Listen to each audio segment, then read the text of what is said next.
Pedro, give us the bigger selling points that the Cardinals could make to sway Manning in their direction.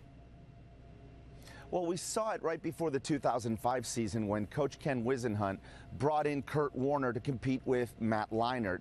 Now, the offense at that time was really geared around Leinart, who was supposed to be the starting quarterback for years to come. It was a short type passing offense. Warner, however, came in with a big arm. Coach Wisenhunt decided, you know what, let's let Warner open it up. They really changed the playbook quite considerably to suit Warner's strengths.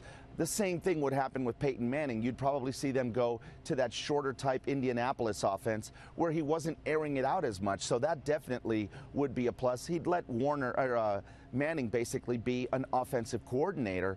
We understand that last night Manning had a private dinner with the owners, Bill and Mike Bidwill, as well as Wisenhunt, general manager Rod Graves, and probably the biggest selling point, the all-pro wide receiver Larry Fitzgerald, who we caught up with yesterday.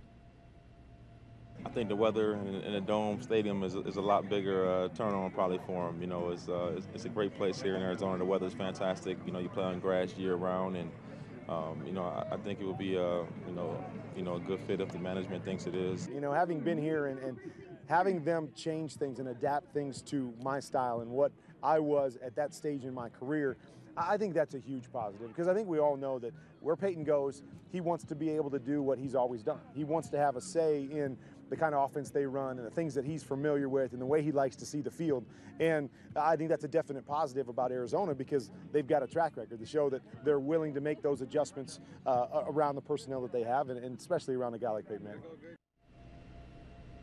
Now, much like yesterday in Denver and the day before, Manning is expected to meet with the Cardinals officials here at their Tempe facility. However, there is a conflicting report that maybe they might meet over at the stadium, which is about an hour west of where we are in Glendale, and that would be at the team's stadium, University of Phoenix Stadium, where they've held the Super Bowl before. That would be where he would play. Much like Indianapolis, it is a domed stadium.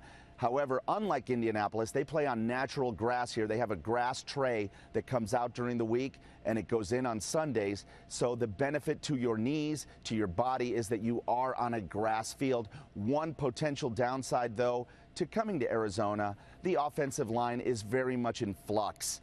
Only 3 of the players are signed for next season. One of those, Levi Brown, who was a top 5 pick a few years ago, will have to have his contract restructured in order to return, because he is due to be a $17 million hit against the cap next year. On the other downside, this is a line that has given up 104 sacks over the last 2 seasons. We know that Peyton Manning, like all quarterbacks, doesn't like to get hit, so that would have to be something that they would have to address.